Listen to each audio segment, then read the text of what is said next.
This whole video is because everyone seems to be a goddamn expert on the Ukraine-Russia conflict. So let me know in comments what you think a solution should be, who is the main instigator, and what we can do about it. Come on, experts. This thing with Russia is just like the craziest thing in the world. Like the idea that we're actually flirting with a nuclear conflict with Russia is the most important priority in the history of humanity, is that America and Russia do not go to war. There's nothing more important than that. That's it. We'll destroy the human species if we do this. And yet there's this war right on Russia's border, and there's no effort to negotiate going on.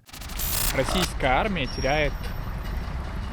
Vladimir Putin has staged a concert to celebrate illegally seizing 4 key territories in eastern Ukraine. Kherson, Zaporizhia, Donetsk and Luhansk have been officially annexed by Russia. It's about 15% of Ukraine, the largest land grab in Europe since the Second World War. Where have I heard that before? Russia. It is the largest forced takeover of territory in Europe since World War II. NATO is calling this the most serious escalation of the conflict since the invasion of Ukraine in February. President Joe Biden saying America won't be intimidated by Moscow's thinly veiled nuclear threats. Great to see that you are not intimidated, Brandon. Maybe you don't know what's going on anyway. Well, the rest of us don't live in bunkers, and this is going to affect us, whether it be economically, whether it be physically, whether it be globally. I'm intimidated by it. I feel for our children. It's too late for your kid. Hunter's already done. But how about you stop poking the bear and playing truth or dare with your opposition? Because the rest of us will get dragged into all of it, if it's not too late already. They had a deal worked out. They had a deal worked out. There's been reported in multiple sources that they had a deal worked out, and the deal was basically that Vladimir Putin would pull back. He would pull back his troops and leave Ukraine under the condition that the very simple conditions that Ukraine guaranteed autonomy for the Donbass region and agreed to never join NATO. And like that was a deal. Like, okay, I'm not saying everyone thinks that's the perfect deal, but it's better than what we got right now. It's better than nuclear war. And right so now it gets even scarier because the Nord Stream gas pipeline from Russia to Germany, essential for the fossil fuels required to get them through winter, has just been sabotaged in at least 4 areas. A fourth leak in the major natural gas pipelines, Nord Streams 1 and 2, has been discovered by the Swedish Coast Guard. Seismologists from Sweden's National Seismology Centre have reported underwater blasts before the leaks appeared. NATO has called the incidents deliberate acts of sabotage, and Russia agrees the damage to the pipelines looks like terrorism. Who do you believe is behind the destruction, or at least the sabotaging of the Nordic gas pipeline from Russia to Germany? I don't think it was Russia. That'd be a false flag. That would be like a wife destroying the credit card that a rich husband gave her. It wouldn't make sense. Could it be USA?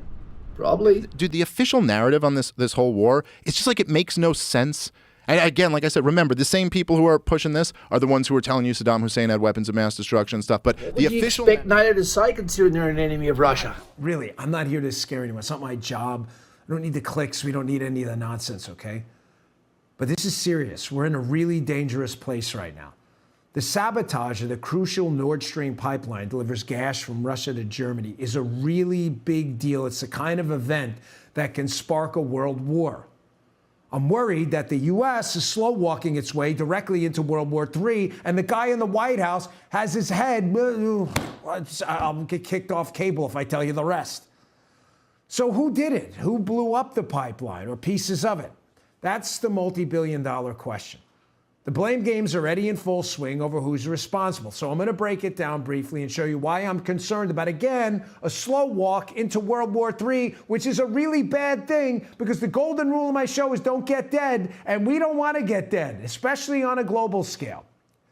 Putin, of course, is blaming the United States for the pipeline sabotage after we sent billions and billions of aid and weapons to Ukraine. And the Nord Stream pipelines, they're strategically crucial to the war. That's how Putin makes his money, shipping the gas from Russia to Germany. But what's making the U.S. State Department so nervous about asking the question, or answering the question, I should say, about U.S. involvement? Take a listen. That sabotage was carried out either by the United States, by Russia, or by some third party. I assume you're not going to tell this administration, if it was the Biden administration, that blew up those pipelines. I think even the question poses a premise that is impossible to answer in an effective way. Thank you for your honesty. I guess you just told us exactly who did it. What?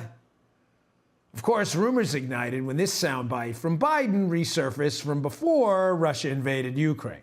If Russia invades, there will be no longer a Nord Stream 2. We will bring an end to it. How will you do that? Who's in there. And so instead of bribing the new government, they just went right to the source and bribed the son of the sitting vice president. Joe Biden, when he was vice president, was in charge of Ukraine policy. Oh my God. So they just went, that was why they put him there. And then they put some other like CIA guy or something like that on their board. They're just paying him money to just be like, hey, keep us in with you. And then Trump was telling them to investigate all of this shit. He got on the phone with them and was like, I want to investigate everything that was going on with Joe and Hunter Biden in Ukraine. So in conclusion, I guess what I'm saying is, are we watching one of the biggest historical cases of look over here as a distraction for what's actually happening over here? I don't know. But this is why I'm having the conversation with you, showing multiple sources of people with confusion, with conflicting ideas and concerns that are saying, what is going to happen next? Because it just feels like there's something in your tummy saying, we haven't seen what's coming. We've seen inflation go up. We've seen housing properties plummet. We've seen the stock market crashing, absolutely. And we're not seeing any good news coming. So that tells you it's going to get worse. Love your family, live in the moment, don't let tomorrow get you down, and thank you. Let's see your comments, subscribe, and ask me what you want to see more of. Let's just keep it real, have the conversation. See ya, and take it easy. History of humanity is that America and Russia do not go to war. There's nothing more important than that. That's it.